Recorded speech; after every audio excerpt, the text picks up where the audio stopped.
人心悦，经魂交付。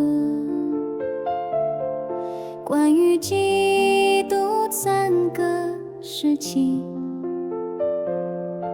成为肉体总括，加强种植，丰满知识，独一教思。